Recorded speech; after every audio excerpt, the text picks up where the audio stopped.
Good evening, everyone. My name is David Ellwood, and I want to welcome you here to the John F. Kennedy Jr. Forum at the Harvard Kennedy School.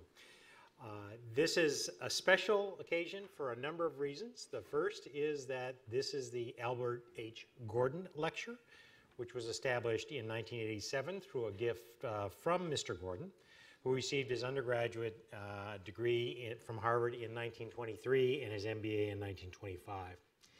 The lecture focuses on the fields of finance and public policy, special attention to internationalization, and the terms of the lecture specify the speaker should generally be chosen from outside the Harvard community. Well, I think Singapore is a bit of a distance, although in terms of someone, this is someone who's very much been a part of our community in so many different ways. I will definitely say that our speaker is a remarkable man. He's Kishore Mahbubani's career in public service spans government, academia, and exemplifies the commitment of advancing the greater good, spirit of innovation that we here strive for. He graduated with first-class honors with a degree of philosophy from the University of Singapore. He then went to Delaware University in Canada, where he received a master's in philosophy and an honorary doctorate. He's also spent a year here as a fellow at the Center for International Affairs at Harvard University. Now, he entered his first part of his career was with the Singapore Foreign Service, where he served between 1971 to 2004. He's had postings in Cambodia, and he actually served during the war in Cambodia there, 1973 to 74. Malaysia, Washington, D.C., and New York. He served with two stints as Singapore's ambassador to the UN and as president of the UN Security Council. He was a permanent secretary at the Foreign Ministry for 5 years. And then he became a dean of a public policy school, everyone's dream job. Sure, he was president of the UN Security Council, but indeed, he became dean of Singapore's Lee Kuan Yew School of Public Policy, interestingly enough, about the exact time I became dean here. Now, I think I know a thing or two about what it means to be a dean in a school with a name of an iconic public figure of whom the nation is proud. And I certainly have been enormously honored to be here at the Kennedy School. Kishore took over the school in the name of a living legend. And talk about high expectations. Lee Kuan Yew is or was a remarkable leader and has been vigorous and engaged, was vigorous and engaged throughout his life. He was one who believed very deeply in the power of education and the notion of a strong, merit-based, highly accountable government with essentially no corruption to be tolerated at any cost. And Kishore took over that role of running a school with a living legend, and honestly, the Kennedy Schools enjoyed a very close relationship with the Lee Kuan Yew School for many years, including through the Lee Kuan Yew Fellows Program, in which mid-career students in public management from the LKY School spend a semester here as residents. We've benefited immeasurably from that association, as well as learned so many lessons from watching Singapore emerge as a remarkable nation at a remarkable time. And I, too, have had this enormous pleasure of getting to know Kishore. I remember the first time I met him, and it was in Davos. And again, we had just both become deans. I think we were both a little concerned about, I'll just be straight, I was scared. Here's this guy, and so we sort of compares, what we've done before. And, so I'm meeting this guy who's, oh, well, I was, president of the Security Council, ambassador UN, various things and so forth. I said, well, I studied poverty. And in fact, a great friendship was born. And throughout the years, we've spent a great deal of time together and so forth. Obviously, Lee Kuan Yew, the remarkable leader of Singapore, passed away very recently at the age of 92. And we certainly share the grief of all the people in Singapore, and what a remarkable man he was. I would also just say that one of the things I comforted myself when we were meeting in that first time in Davos was, well, okay, but I'm going to lead the Kennedy School and so forth, and We'll just see what he does after he becomes dean. Well, what he just did was write book after book after book that was on the bestseller list, that was talked about, argued about. These include The Great Convergence, Asia, the West, and the Logic of One World, a series of books including Can Asians Think, and constantly he has pushed and challenged us to think about what a world will look like when the center of gravity shifts from the United States and the West to the East. And indeed, now there's all kinds of talk about what's next for Singapore, and his forthcoming book here, Can Singapore Survive, is about it. It is no surprise that this man who's done so many remarkable things, both in running an institution and in his writings, was listed by the British Current Affairs magazine Prospect as one of the top 50 world thinkers in 2014, and he's won so many different awards, I cannot mention them. But I think the simplest way to frame this is to indeed say, Kishore is by far the best way to answer the question posed provocatively in your book, Can Asians Think? So with no further ado, Kishore Mahbubani.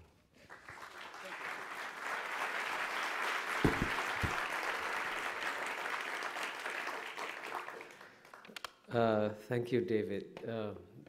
The trouble with having such a generous introduction like that is that after that, everything is downhill. The best I can do is sit down and keep quiet.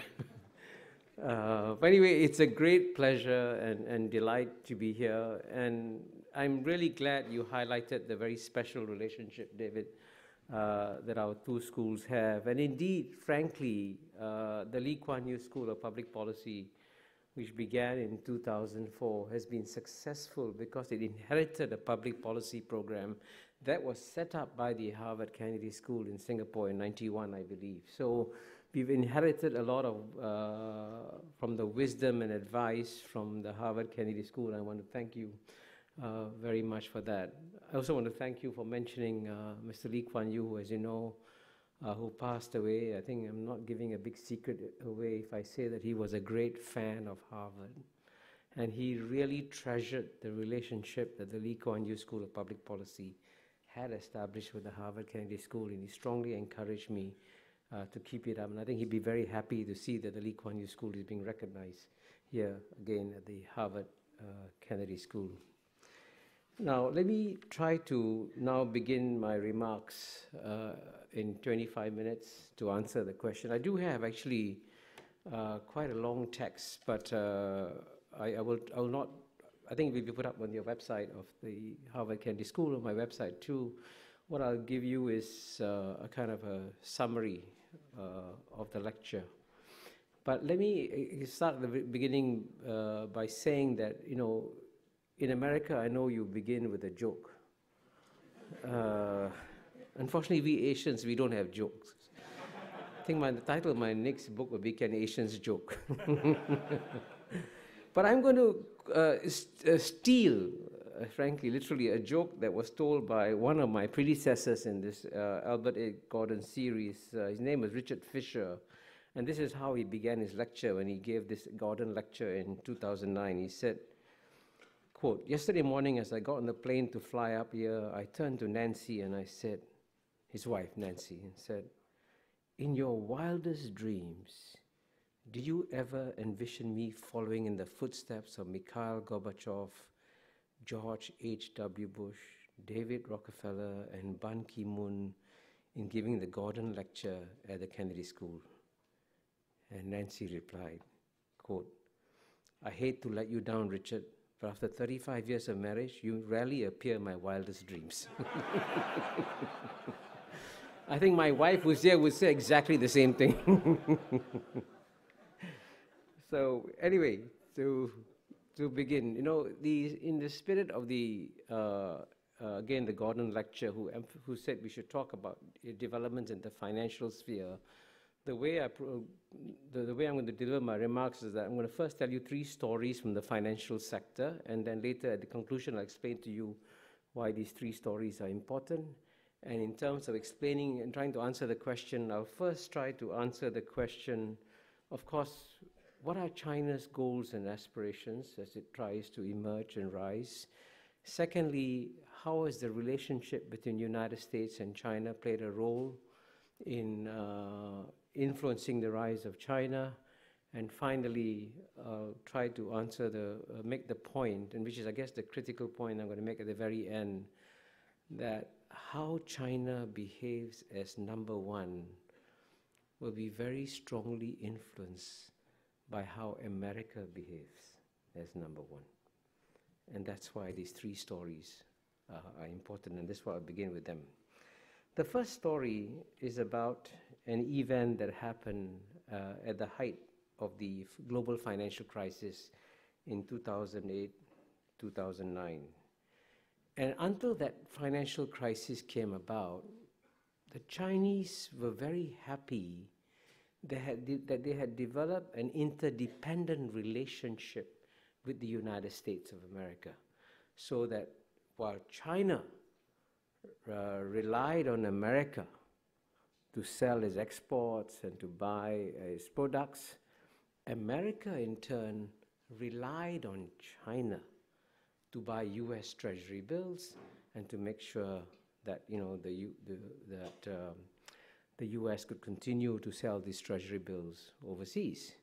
So they both felt that, as Tom Friedman said in one of his columns, that they were joined at the hip in a mutually interdependent relationship.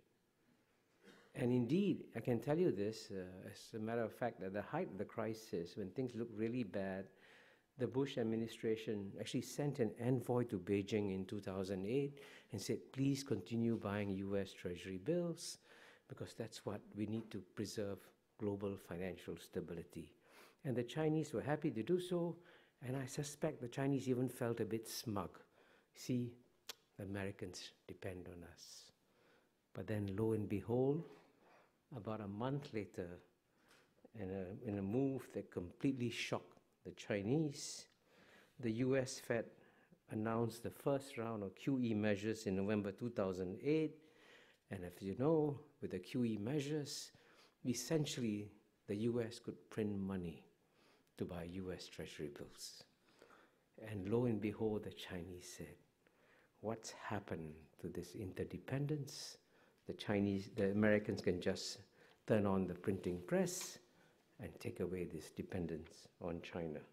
And indeed, one commentator at Axel Merck said, the US is no longer focusing on the quality of its treasuries. In the past, Washington sought to promote a strong dollar through sound fiscal management. Today, however, policymakers are simply printing greenbacks. And Merck said that by relying on the Federal Reserve's printing press, the US has effectively told other nations, it's our dollar, but it's your problem. So that's one story about the relationship, financial relationship between US and China. Then you mentioned a second story from the financial world, which I think not many people notice. Now, I think you must have heard that the United States has been prosecuting several foreign banks, including HSBC, RBS, UBS, Credit Suisse, and Standard Chartered.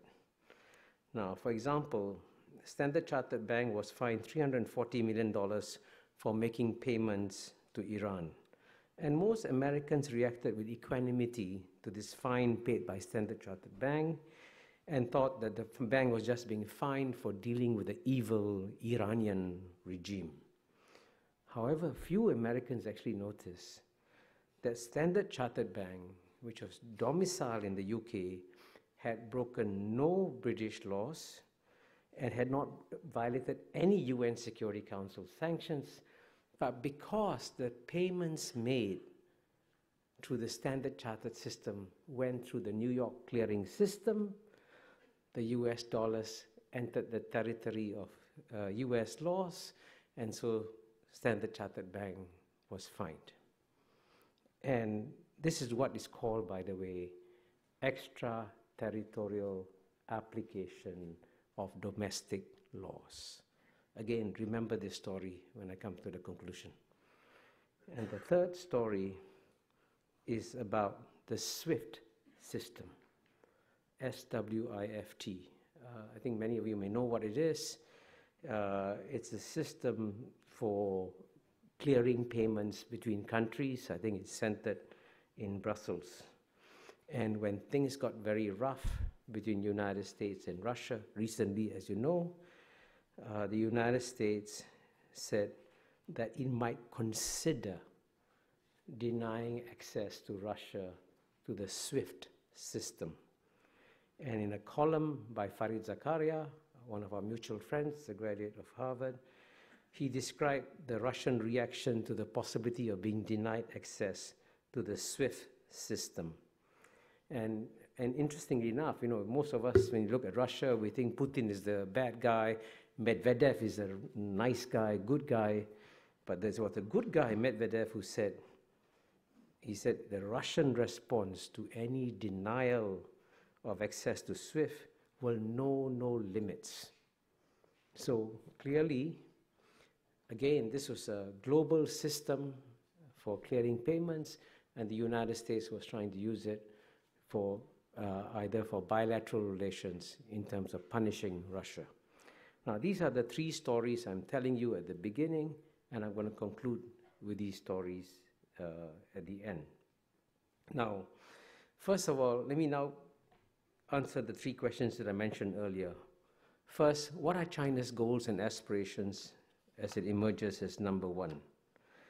And here, the most obvious point that I need to make and emphasize at the outset is that even though China, as you know, is still run by the Chinese Communist Party, I can assure you one thing: the Chinese leaders, unlike Stalin or Lenin or Khrushchev, have no desire to prove the superiority of the communist system. In fact, as you know, Khrushchev famously said in November 18, 1956, whether you like it or not, history is on our side, we will bury you. Now, the Chinese don't have the kind of aspirations that the Russians had to in any way prove the superiority of the communist ideology. So if it's not communism that they're trying to promote, what is it they're trying to promote? And the simple answer is that they would just like to revive Chinese civilization. Indeed, if there's one thing that motivates the Chinese leaders, it is their memory of the many humiliations that China has suffered for over a century, as you know, from 1842, the Opium War, to roughly 1949, or you can even go beyond that. And the one thing that drives the Chinese is a simple credo which says, no more humiliation for China. That's the great motivation. And indeed, Xi Jinping, when he spoke to UNESCO in March 2014, this is what he said are the goals of the Chinese people. He said the Chinese people are striving to fulfill the Chinese dream of the great renewal of the Chinese nation. The Chinese dream is about the prosperity of the country, the rejuvenation of the nation, and the happiness of the people. It reflects both the ideal of the Chinese people today and our time-honored tradition to seek constant progress. The Chinese dream will be realized through balanced development and mutual reinforcement of material and cultural progress. Without the continuation and development of civilization or the promotion and prosperity of culture, the Chinese dream will not come true, unquote. And I think in those few sentences, he brilliantly captured what is the heart of the aspirations of the Chinese people, to move away from an era of having been humiliated for a long time to an era where they once again feel proud about Chinese civilization and what it can accomplish. And indeed, if the CCP, the Chinese Communist Party, could change its name to CCP, the Chinese Civilization Party, then I think it would be a more accurate description of the goals and aspirations of the CCP. But of course, while this may be the motivations, many in the West continue to believe that China's approach is flawed because it is not changing its political system.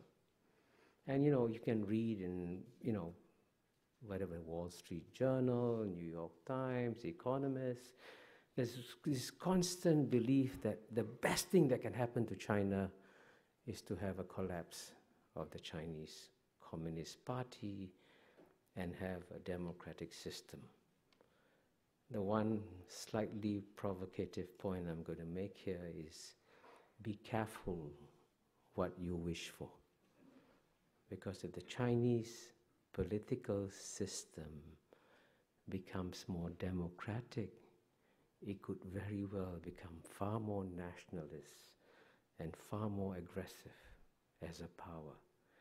And the great paradox here is that the Chinese Communist Party is actually delivering a global public good by restraining Chinese nationalism. And if you didn't have a strong Chinese Communist Party in charge, you might actually get a more nationalist, a more assertive China. So I believe that it's actually in global interest to allow the Chinese Communist Party to evolve and change in its own way. And that way, I think we will have a China that focuses on economic growth and focuses on strengthening its civilization.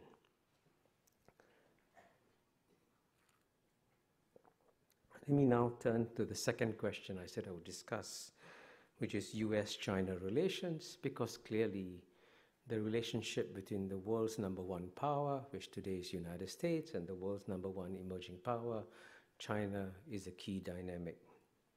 And here, it is actually remarkable how stable the US-China relationship is. In theory, when the world's number one emerging power is about to surpass the world's number one power, and as you know, in PPP terms, China did surpass the United States in 2014, you should be seeing naturally, logically, and I think Steve Wall might agree, rising levels of tension between US and China. But instead, quite remarkably, we're seeing a very stable and indeed a calm relationship. And of course, the question is why. And here I think we have to pay a lot of tribute to the United States for having managed very well the relationship with China. If indeed the United States has been remarkably benign over the years towards China, starting from the days of 1990s. I mean, of course, starting, of course, from the Cold War and Kissinger's trip and America's efforts to bring China on board in the Cold War alliance against the Soviet Union, and then opening up the American market, as I mentioned earlier, to Chinese products. And even after the Tiananmen episode of 1989, when relations between US and China could have taken a nosedive, US-China relations continued in an even keel. Actually, I remember vividly in 1992 listening to the election speeches of Bill Clinton when he said famously in his campaign, "I will not coddle the butchers of Beijing if I become president of America." And when he became president, we could have very well seen a sharp nosedive in the relations between US and China. Instead, to my surprise, and I actually saw this in my own eyes, in November 1993, at the first APEC leaders meeting, which was held in Blake Island off Seattle, That's the first time that Bill Clinton and Jiang Zemin met face to face. And I could see that Jiang Zemin was incredibly uncomfortable, tense and nervous, and trying to figure out what the US president would do to him in this small, close meeting where I was present. And to Jiang Zemin's surprise, and to my surprise, Bill Clinton coddled the butcher of Beijing. And it was a very wise decision on his part. And by the end of the day, if you had watched the body language of Jiang Zemin and Bill Clinton, amazingly, they were almost good friends at the end of the day, reflecting the great charm of Bill Clinton at the time. But this pattern has continued. United States has helped China by getting it into WTO. The United States has helped China by being sensitive on Taiwan, and indeed coming down very hard on the leaders of Taiwan when they tried to push for independence of Taiwan. So these are various ways in which the United States has demonstrated its wisdom and generosity towards the Chinese. And of course, speaking in Harvard University, I have to mention it is actually quite remarkable that the world's #1 power is training the elite of the world's #1 emerging power by allowing it to send 275,000 students to come and study in American universities. I think future historians will be wondering, why was America so generous in supporting the rise of its #1 emerging power? But all this have led to this geopolitical miracle that we have today, where you have a stable relationship between US and China. And also, by the way, I also have to mention that Chinese themselves have been very careful and sensitive, and some from time to time actually bent over backwards to keep the relationship on an even keel. I was just in Belgrade literally 2 weeks ago, and it's the first time I've gone to a modern city and saw the results of bombing by NATO on skyscrapers. And of course, Belgrade is significant because, as you know, the Chinese embassy in Belgrade was bombed in 1999. Almost all Americans I speak to believe that it was obviously an accident, but 100% of the Chinese I've spoken to are convinced it was deliberate. But despite the fact of their belief that it's deliberate, they swallowed the humiliation and said, our relations with the US are far too important. We will swallow our humiliation this time and proceed. So both sides, you can see, have made an effort to keep the relationship on an even keel. So all this brings me to my third part.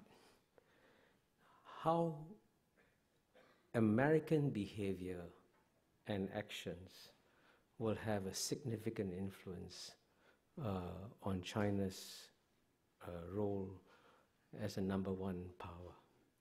And here I must confess to you, in all honesty, that even though I'm normally quite provocative in things I say, I feel a certain trepidation here in saying some of the things that I'm going to say in this section. Because as you know, very famously, Bob Zoellick, many years ago, called on China to emerge as a responsible stakeholder of the global system. But when he made that call, I think he assumed that, of course, the United States is a responsible stakeholder of the global system. And the hard part here is to try and tell an American audience that's not how the United States is often perceived overseas. And that's why I told the 3 stories from the financial sector at the beginning of my lecture, because the rest of the world quite often sees the United States acting unilaterally, acting in its own interests, and often at the expense of global interests. And David mentioned that I've been the ambassador to UN twice. I was there. I've served there for almost 10 years. And it's rather tragic to watch in the UN, as I did at first hand, to see that the institutions that were essentially created by the United States after World War II, with the guidance of FDR and Eleanor Roosevelt and all that, these were basically American-inspired institutions which have then been undermined by American policies. And I think, in many ways, the United States has been very unwise in undermining these global institutions, because every action that the United States makes in undermining these global institutions could then be replicated by China. And that's why in my latest book, The Great Convergence, I decided to begin the book by quoting from a very wise speech that Bill Clinton gave, am I allowed to mention Yale, in 2003. And this is what Bill Clinton said. If you believe that maintaining power and control and absolute freedom of movement and sovereignty is important to your country's future, there's nothing inconsistent in that. The US is the biggest and most powerful country in the world now. We've got the juice and we're going to use it. But then he added a but, Bill Clinton. He said, but if you believe we should be trying to create a world with rules and partnerships and habits of behavior that we would like to live in when we are no longer the military, political, economic superpower in the world, then you wouldn't do that. So Bill Clinton was being very wise in saying, you know, as long as America thinks it'll be number one, yes, we can go on undermining multilateral institutions. But if we can conceive of a world in which we are number two, then surely it is in America's interest to strengthen multilateral rules and processes. But what is strange is that Bill Clinton only gave the speech once and never repeated that again. Because I'm told it's political suicide in America to speak about America being number two. So most politicians tend to veer away from that possibility. But I think the time has come for the United States to think very hard about a world in which it might become number two and China might become number one. Then surely America's interests change dramatically. And that's why if America wants to see a China emerge that plays by global multilateral rules and processes, the best way it can do so is not by giving speeches or saying eloquent words about how you should preserve the global system. The best way you do it is through your deeds. And here, of course, I'm going to conclude by mentioning briefly the latest episode that has happened in US-China relations, and which is, of course, as you know, is the Chinese decision to set up an Asian infrastructure investment bank, which unwisely the United States decided to oppose. And as you know, and this is in many ways a sign of the times, in the past, a veto by Washington, D.C. would have meant that all the allies would have stood firmly behind the United States, and the United States veto would have held. But even to my surprise, the first country to break that veto was the number one ally of the United States, which is the United Kingdom. And that's a sign of the times, that countries are now preparing for a world in which the United States will no longer be number one. So if you want to have that world to be a peaceful and orderly one, the time has therefore come for the United States to ask a very simple question. would the United States feel comfortable living in a world where China behaves just as America did when it was a sole superpower? Thank you.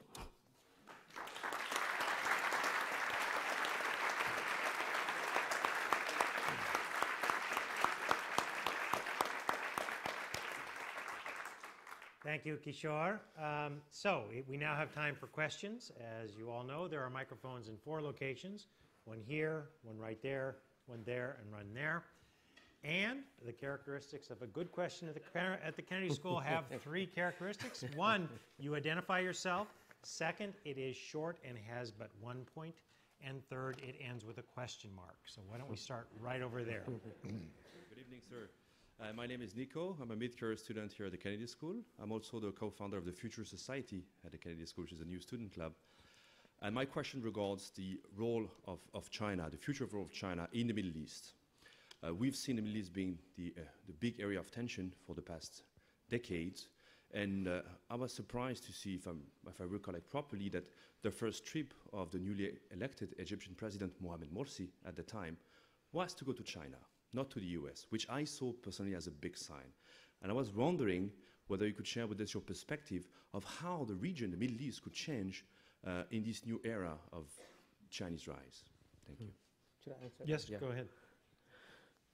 I mean, this is actually a very difficult question to answer, because, I mean, the tragedy about the Middle East is that it is the great exception in a world, as I try to demonstrate in the Great Convergence, which is actually prospering and doing very well. And because that region is a great exception, and to be very candid with you, it has a very dysfunctional dynamic. It is a very difficult region to have any kind of long-term posture or plans.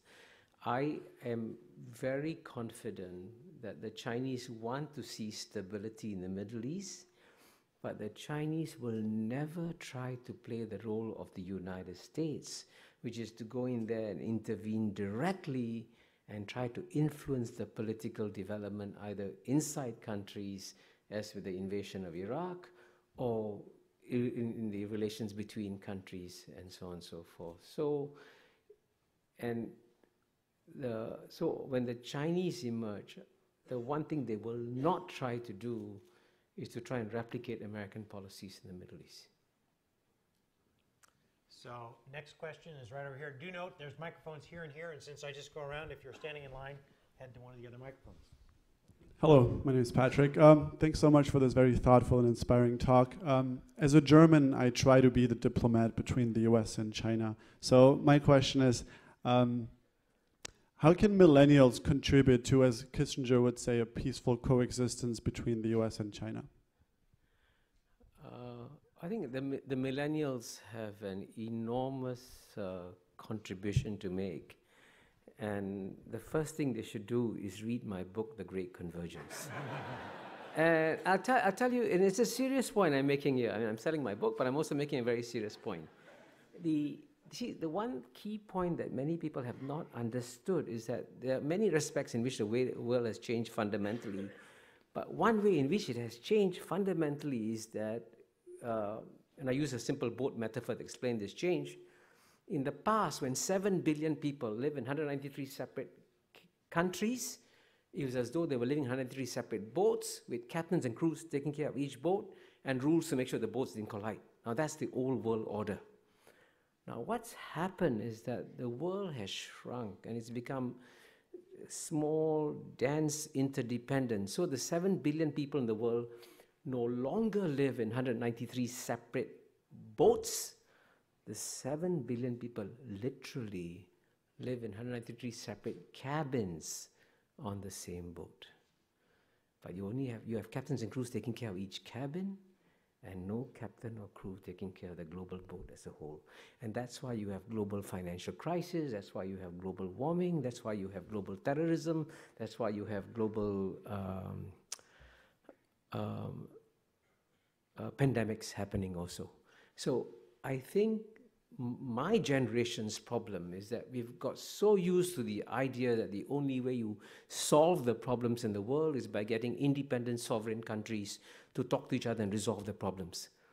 But the world has changed so much that our ideas about how to handle the world of tomorrow are still bound by in fact it's bound by 17th century Westphalian concept. So the millennials have to persuade the leaders of all the countries that the things that make us interdependent in the world are far greater than the things that divide us. And you've got to find a way of throwing away all the textbooks you use in the Harvard Kennedy School and write new textbooks. So it's very clear. We should put your textbook #1 there, right here, please. My name is Malik Siraj. I'm a mid-career MPA student here at the Kennedy School, and I'm a big fan of yours. I'm so glad to see you. My question is, I've been following your readings and Thomas Friedman and Fareed Zakaria, everybody talking about the post-American world. When you look at the world's top 20 universities, not a single university is from China, or at least top 10 universities. There's not one from China. You see, universities are not like stadiums that you're preparing for Olympic Games. It takes you 10 years to prepare stadiums. Like, look at institutions like Harvard or Yale, it has taken 300 years to establish institutions like Harvard. How is China planning to fill that gap of universities? Because like you so religiously talk about the power of higher education of institutions. So how is China going to address that issue if it's going to be the world #1 power when like not a single university from China ranks among the top 10 universities in the world? Yeah. Well, since there are lots, I see quite a few questions. If you don't mind, I'm going to give very short, quick answers. Firstly, I'm very pleased to inform you that I think about 2-3 weeks ago, the New York Institute for International Education, IIE, came out with a new book called Asia as the Next Higher Education Superpower. And the introductory essay was co-written by me and a fellow author, the provost. Please read that essay because it actually gives you a lot of data to talk about trend lines. Yes, it's true that the largest, the best universities in the world are still in America, and so it'll take some time, but the trend line is very powerful in terms of development of new universities, institutions of higher education, and so forth. But the second point, which is a very critical point that I need to make here, is that America has been remarkably generous to the world by training the elites of the world in American universities. And I always say that one reason why East Asia has defied all conventional wisdom and why East Asia remains peaceful is that the elites in East Asia, including the Japanese, the Koreans, the Chinese, the Taiwanese, the Indonesians, the Thais, the Singaporeans, and Malaysians, have all studied in American universities. And you know what happens?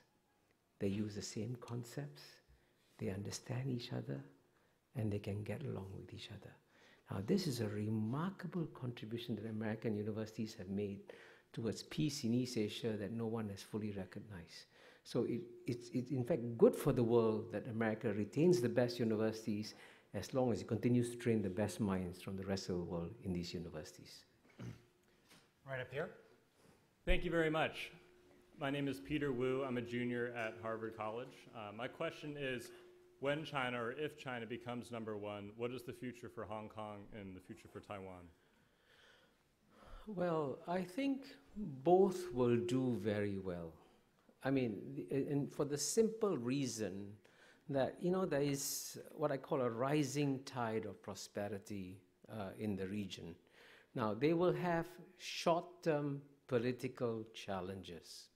I mean, Hong Kong, unfortunately, never ever developed the art of managing and resolving political disputes and so on and so forth. So it's going through a painful learning phase. And the same way, I think in Taiwan also you might have short-term political problems, but by and large, both will remain more or less as autonomous economic entities benefiting from the growth of the region. And I want to emphasize, since I come from Singapore, and Singapore and Hong Kong are seen as competitors all the time, it is actually in Singapore's national interest to see Hong Kong thrive and succeed, because we need competition from another city-state, and therefore we can both do equally well. Right up here. Hi, my name is Chi, last name Jai. I work for the internal think tank unit of a large American company. Thank you for presenting a view that perhaps not to the sophisticated audience here at Kennedy School, but I think perhaps in the US in general, that is a little bit different. I follow non-Western, specifically Chinese press as well, and I think the point of view that you presented is quite normal from a non-Western press coverage point of view. But if we look at the average Western press and the public discourse here, and hence policy here, that point of view perhaps is odd. Just like you highlight with the Belgrade embassy bombing, we can actually have US and China looking at things from two totally different angles. So my question is, how do we bridge that public perception gap to then move toward more harmonious bilateral relations?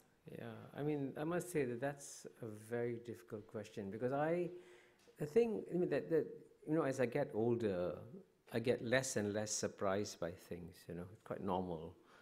But one thing that's really surprised me is that, on the one hand, the United States has clearly the freest media in the world, the best financed newspapers, the best financed television stations in the world.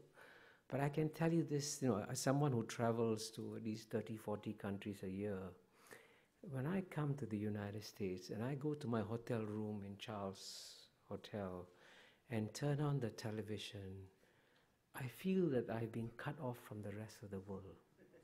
And literally, the insularity of the American discourse is actually frightening. And this is also true, by the way. I mean, I've said this to my friends there anyway in New York Times. This is true of the New York Times. This is true of the Washington Post. This is true of the Wall Street Journal. There is an incestuous, self-referential discourse among these newspaper journalists and so on and so forth. And they reinforce each other's perspectives and end up misunderstanding the world. Because, the one key point I emphasize is that the era of Western domination of world history was a 200-year aberration. It's coming to an end.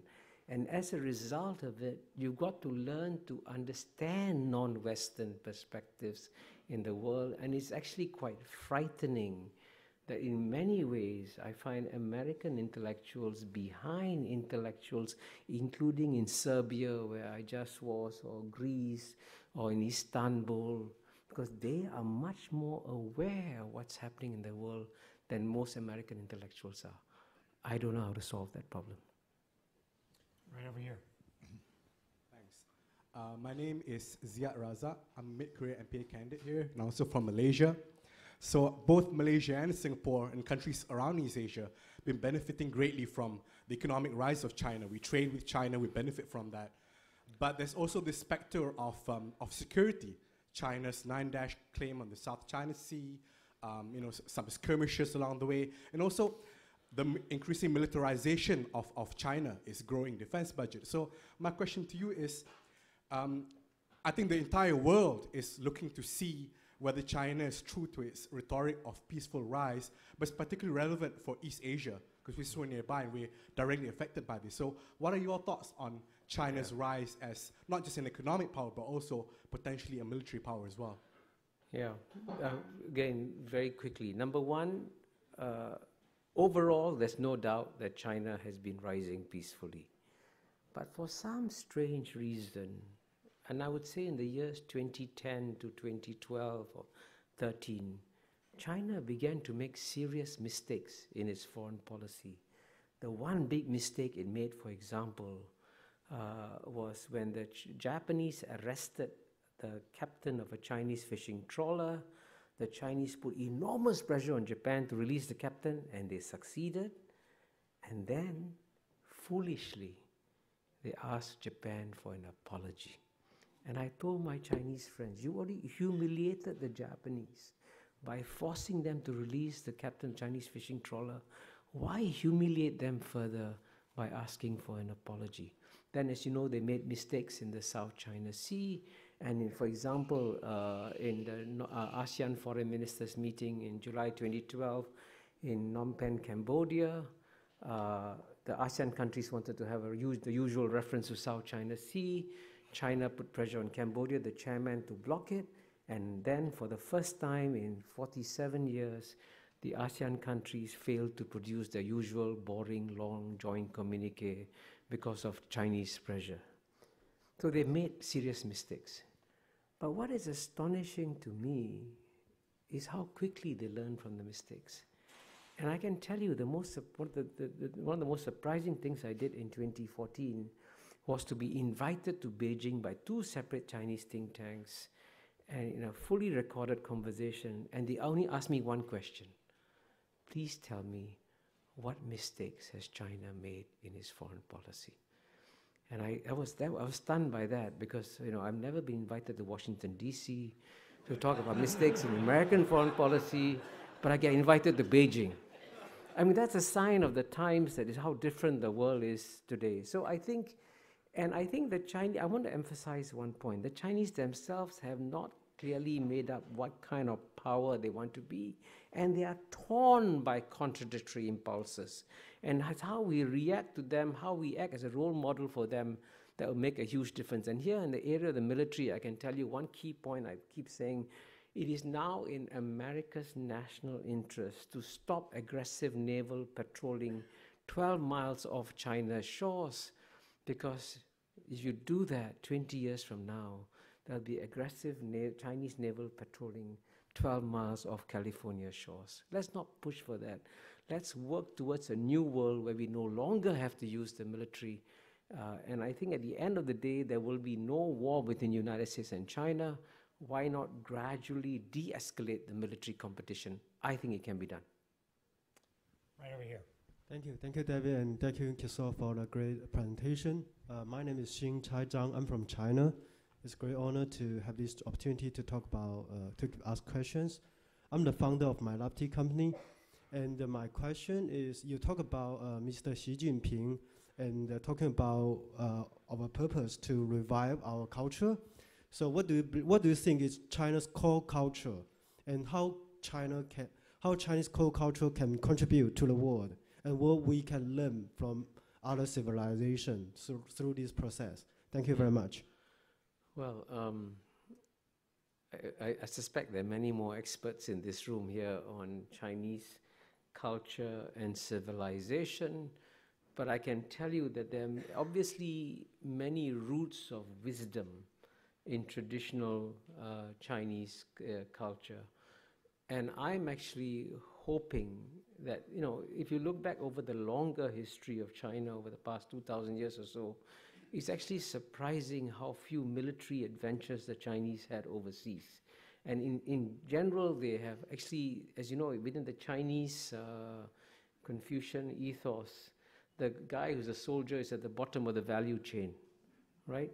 So maybe developing an ethos in which the military is not so important is one possible thing that can emerge from Chinese culture and civilization. But you'll see things coming in many areas. For example, in the medical area, I think Chinese medicine will become more and more important. And just as, the Western medicine looks at the human body and tries to slice it up and looks at your kidney and looks at your liver and looks at your heart, the Chinese look at the whole system of the body and say, let's figure out the whole system. And I think in that sense, as Chinese medicine becomes, rejuvenates itself, it'll also make a development. So there are many other such places like this. And Chinese poetry, Chinese painting, all that will come back in a much stronger way. So you will actually see, one of the happiest things I look forward to, for example, the next 20 years, is that there'll be not one, but many major Asian cultural renaissances taking place in the world. And one of them will be from China. Right up here. Thank you very much. Yeah. Hi, my name is Subin Kim. I'm a student at Harvard Law School. Thank you for coming to talk to us today. It was a great lecture. Some say AIIB is, in some sense, China's stepping stone towards possibly undermining US dollars position as a reserve currency and preparing itself as the new reserve currency for the world, or at least the competing alternative. I'm curious about your response to such arguments. Oh, I think I don't think the AIIB is a step towards replacing the US dollar as the global reserve currency. Is actually the Chinese basically using the AIIB on the one hand to find a use for the money that they have, and on the other hand, there's also a demand in Asia for more infrastructure. Even the ADB has estimated that Asia needs $7 trillion of infrastructure, and that's what it's using its money for.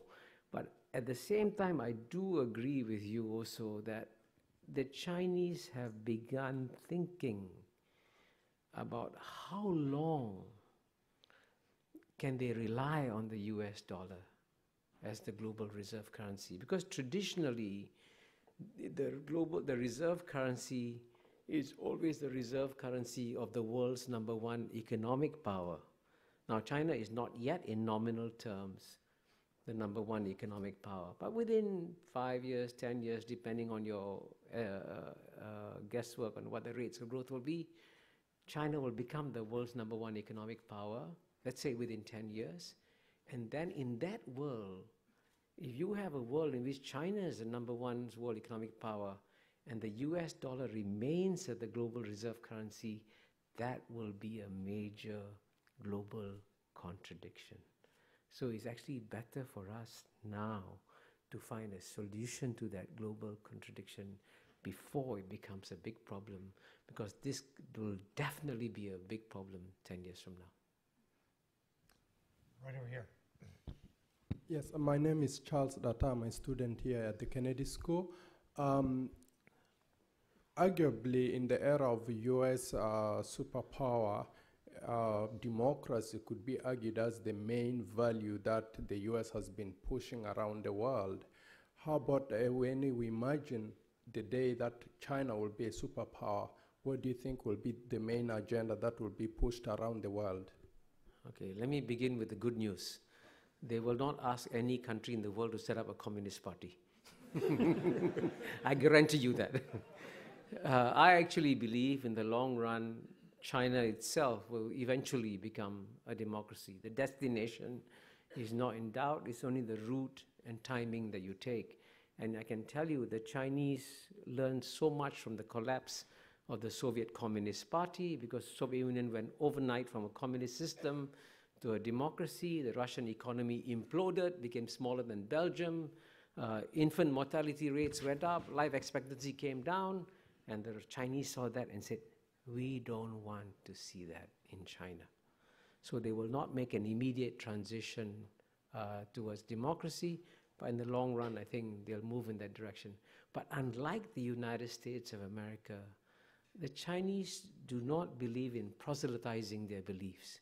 They do not believe that you have to copy or emulate them to succeed.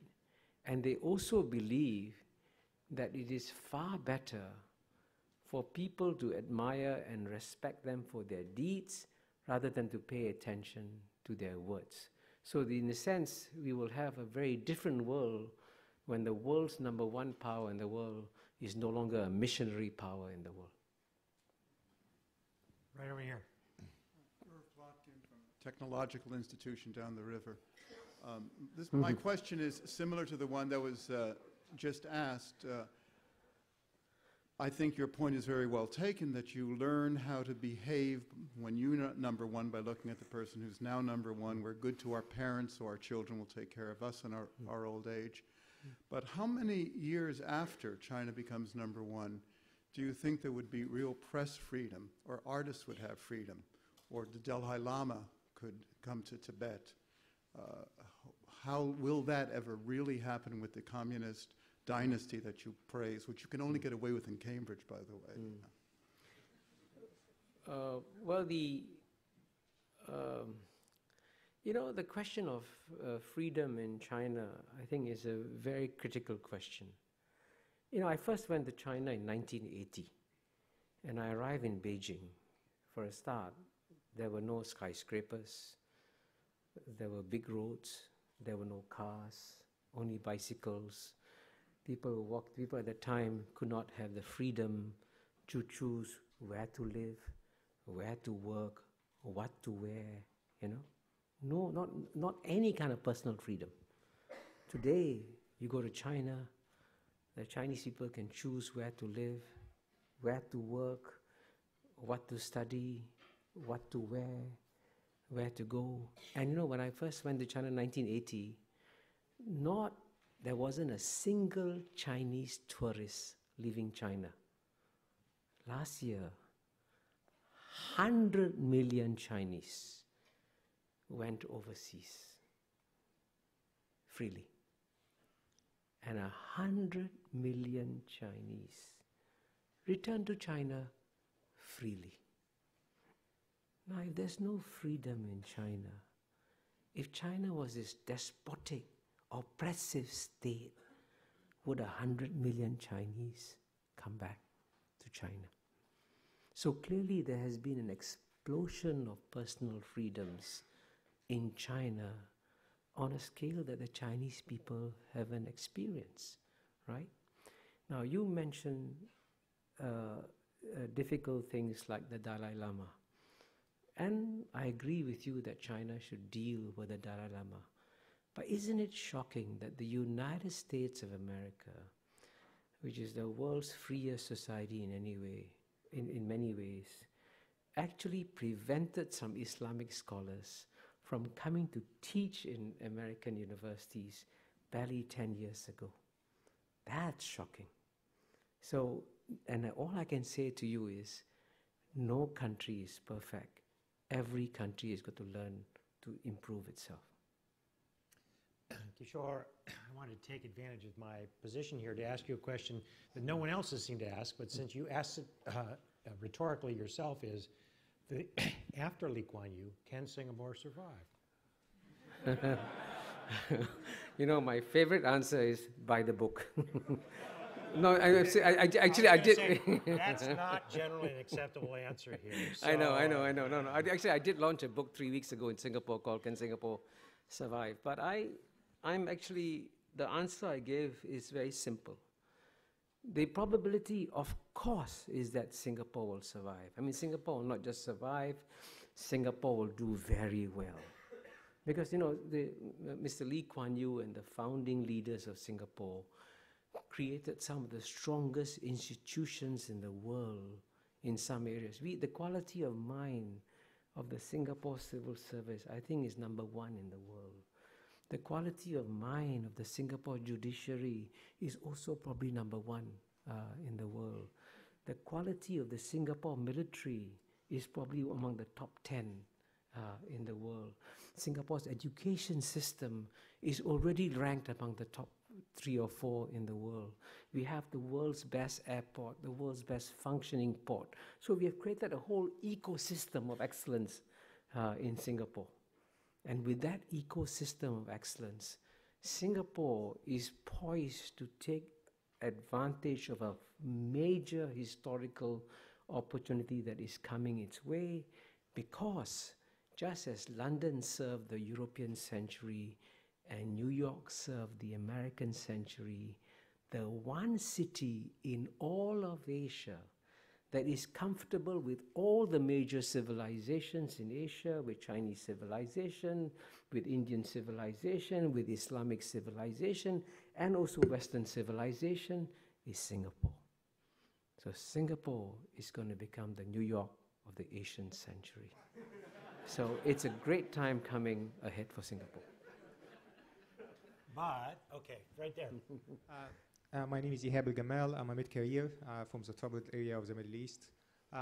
My question to you is that, do you have any doubt about China's economic growth going forward? So the rise to the number one is based on a wondrous story of 8% growth year over year. Yeah. Demographically, there's a lot of challenges in the economy. Do you see this story really continuing to become the nominal number one in the world? Yeah, I'm really glad you raised that question, because I've been here for 48 hours, and I must say almost every person I met in Harvard, the first question they ask me when we talk about China is, can China sustain its economic growth? And of course, it's possible that there could be a massive slowdown in China. They could go to grow at 3-4% or whatever. So that's possible. But if I was a betting man, I'm prepared to take bets with you all that I think China will be able to sustain growth of 7%. Now, there's a very good reason why the Chinese have decided to slow down their economic growth, because they are now shifting from one model of economic growth to another model of economic growth. They used to rely a lot on export-led growth. They can no longer do that because they're no longer the big markets in the West that they can rely on. They're trying to switch to an internal consumption-led growth. And it takes time to do that. And if you are running a fast train around a corner, it's best to slow down and do that. And secondly, if you look at the amount of investments that China has put in, the infrastructure, the world-class infrastructure that China has built in their ports, airports, roads, rail, and so on and so forth, that kind of world-class infrastructure reaps dividends. Plus, the Chinese Communist Party is in many ways one of the most meritocratic organizations in the world, and the quality of mind of key Chinese policymakers has never been as good as it is today. Now, if you have a government staffed by remarkably good minds taking advantage of a world-class infrastructure, I would say the possibility of maintaining good growth is there. And within Asia, by the way, China is big, but even the Chinese are 1.3 billion people, but in all of Asia, there are 3.4 billion people. That market is becoming more integrated too. So that you'll also benefit from the integration of that region. So there are many other sources of growth apart from the export-led growth that they had in the past. So if I was a betting man, I would say they can sustain the 7% growth. All right, I'm afraid we have time for just 2 more questions, right there. Hi, my name is Jack Mulhern. I'm a former tour guide at the John F. Kennedy Presidential Library.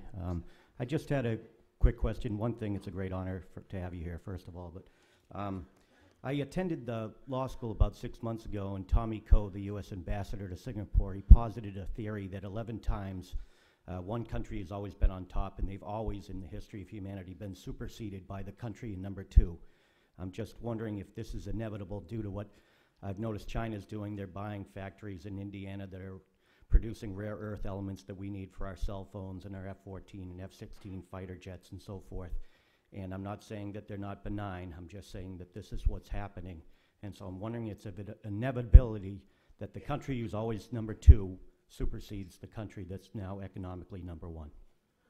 Well, I'm not. Tommy Koh, by the way, is a Singapore ambassador, former Singapore ambassador to the U.S., a brilliant guy. In fact, I succeeded him as ambassador to the UN. I would say, of course, it's never inevitable that the number 2 will overtake number 1. As you know, Japan was supposed to overtake, and I see that Professor Ezra Vogel has left, but he wrote the famous book saying Japan is number 1, and the Japanese never became number 1. That happens from time to time. And it's conceivable that China will not become number 1. It's conceivable. But, the probability is very clear that, if you have a country with a population of 1.3 billion people, China, and a country of 300 million people, United States, if the average Chinese can perform at 25% the level of the average American, China will have a bigger economy. And if you have any doubts about the capacity of the Chinese mind to do well, look at the exam results of Chinese students in any leading American university, right? You look at the list of PhDs that come to collect, you see the success of the Chinese intellectuals. So what's happening here, by the way, is that, I always say that, Western education was developed for the Western mind. But one thing we haven't noticed is that in the last 10 years, when you take Western education and you combine it with the Asian mind, including the Chinese mind, it has an explosive effect. So the Asians are thriving with Western education, And inevitably, this is going to fuel the rise of China in a big way. And I'm very confident that the average Chinese can perform more than 25% the level of the average American. And that's why I think China will have a bigger economy. Right over here, I'm afraid the last question. Hello, my name is Mabo Mwesley. I'm a student at the business school. Thank you for being here this evening.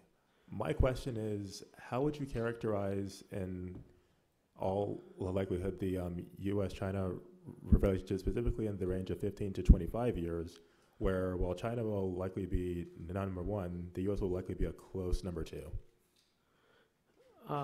Yeah, of course, it's possible that the United States will be a close number two to China. But you know, many of the projections that I've seen, I'll give you, for example, Goldman Sachs has projected that by 2050, the number one economy in the world will be China, and I've been speaking a lot about China. The number two economy in the world will be India, and United States will be number three. So, and it's actually surprising that so few Americans speak about that world. It's already impossible to speak about being number two.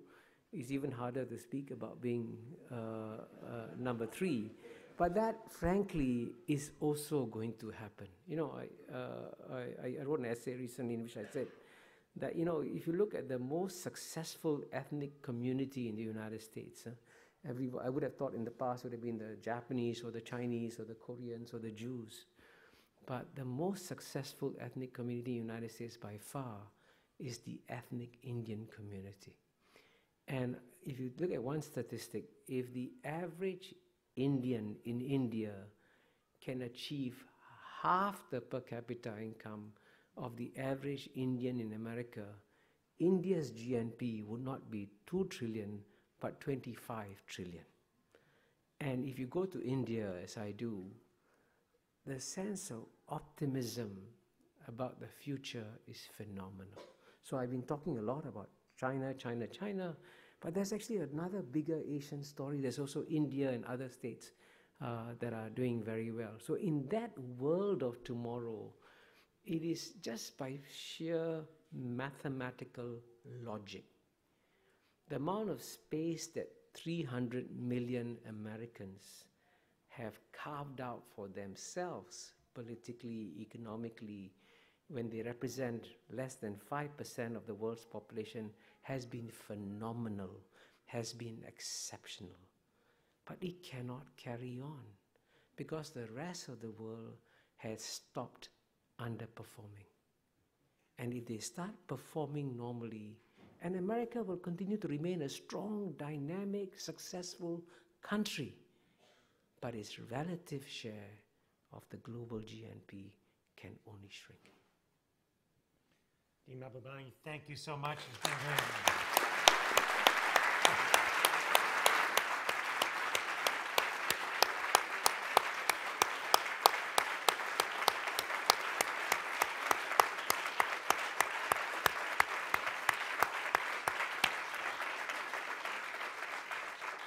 I should say we're going to have a reception here momentarily, so those of you who'd like to stay and chat a bit more, Kishore has a flight, I think, has to leave here about 8:15, but at least to be around for a little while for those of you that didn't get a chance to question. Thanks again.